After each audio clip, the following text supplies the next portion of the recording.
Hey guys, it's Karen. So I am so behind on tags. I'm going to try and catch up this week. And the first tag that I'm going to do is the best books you have never heard of tag, and I was tagged by Kay. I will link her below, and I'll also link the original tag below. But the premise of this is just that you go to Goodreads and you click on your read books. And then at the very bottom, there's like a little white bar, and you can sort by the number of ratings they had, not rankings, but ratings. And then just sort so that the fewest ratings are first, all the way to the most popular books. And I don't know exactly how you're supposed to do this, but I just decided that I'm only going to share the ones that I gave 5 stars to. So I'll share my rating of 5 stars, and then just what other people thought of it as well. So one thing I did notice when I did this is a lot of the books that didn't have very many ratings were professional books. And so you're going to see a lot of professional books. I was hoping one day to do a tag of books that have really impacted me as an educator and as an educational leader or an aspiring educational leader. But you'll see some of those today. So the first book is Hard Conversations Unpacked, and it's by Jennifer Abrams. This one was rated 4.33 on Goodreads, and I gave it 5. And there are only 6 reviews of this, but guys, this book is amazing. Like, I don't care what career you're in. This just walks you through how to have a hard conversation, but even before that, how to have like a more clarifying conversation before you really go into that hard conversation, and just like a lot of the information gathering and reflection that you need to do before you enter into a conversation like that.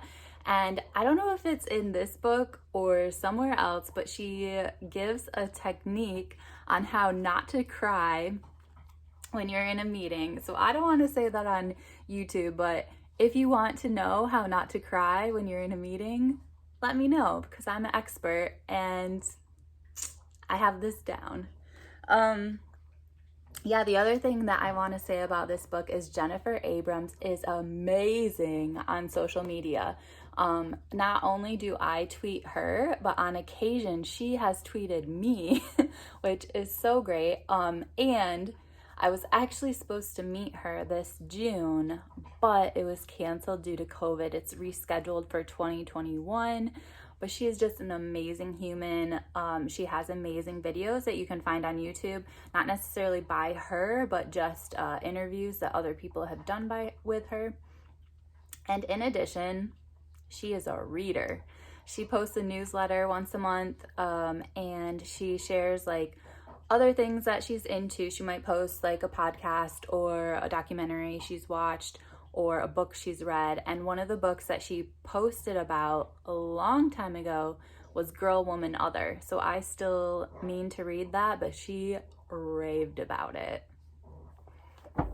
Okay, my next book, people gave 4.3 stars on Goodreads. I gave 5 stars, of course, and it only had 10 ratings. Again, it's by Jennifer Abrams, so I kind of already covered a lot of information about her.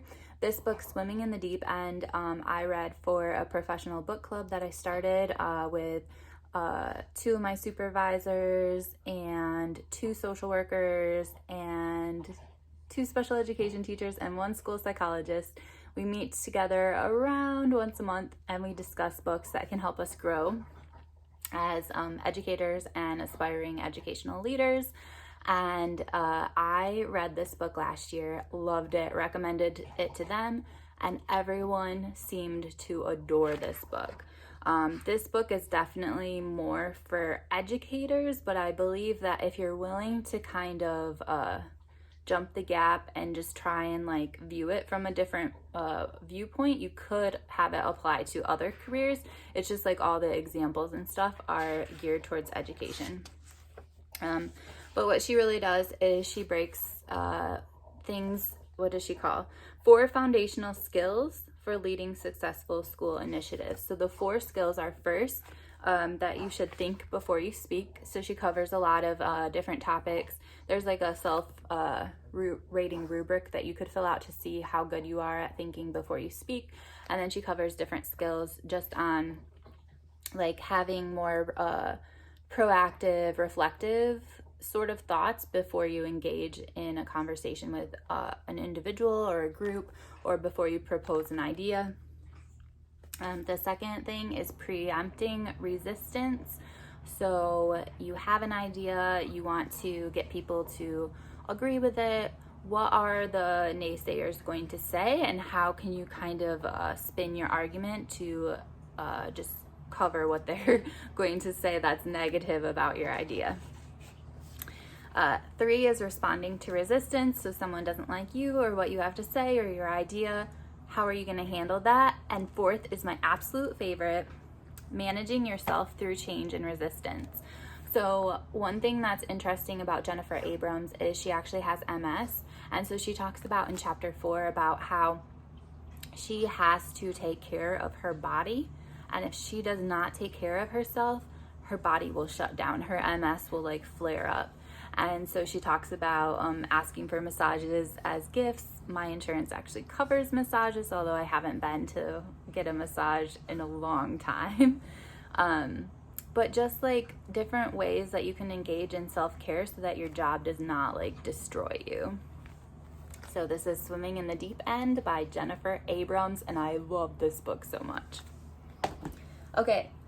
The next 2 books that were on my list were actually like self-published books by a YouTuber. Her name is Ashley Riordan, I think is how you say her name, and her channel is Climb the Stacks.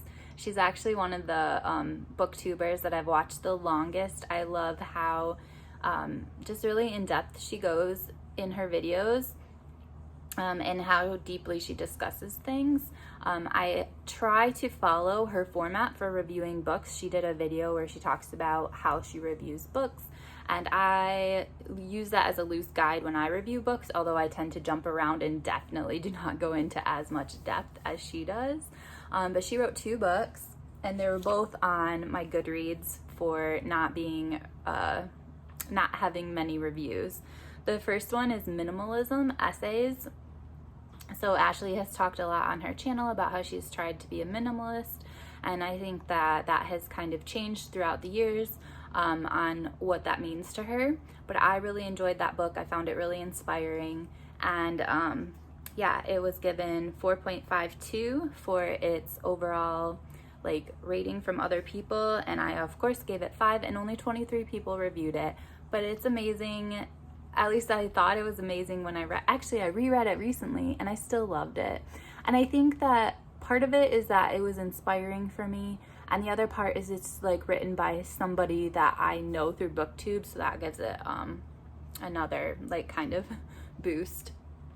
And then her other book is A Story of Debt, and that people gave 3.76. I gave it 5, and only 29 people reviewed it. Again, it was cool because like I just interact with her on BookTube, and it's nice to see her speak on BookTube and then learn more about her experience. And in that book, she was really vulnerable about her story with debt, and yeah, I really found it inspiring as well.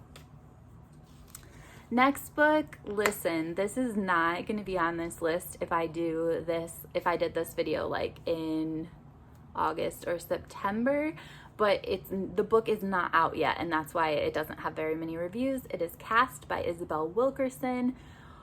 Oh, it's amazing. I think everyone needs to pre-order it. I already did a review of it, so I'm not going to talk about it very much, but it's just about how the US has this caste system that we've developed after slavery to keep Black people from making a lot of progress.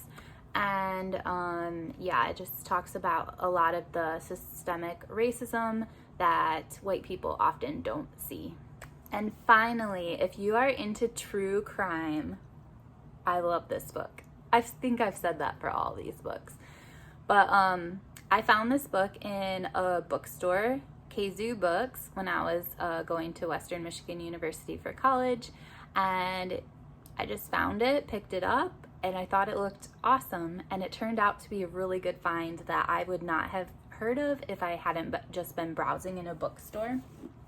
It is called The Events of October: Murder Suicide on a Small Campus, and it's by Gail Griffin.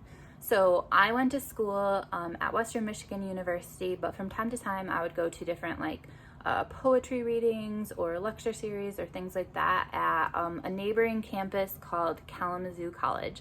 And Kalamazoo College was definitely much more like, I don't know how to describe it, just more the college that I would dream of going to. It was, I don't know if you had to be more gifted to go there, but it's a private college.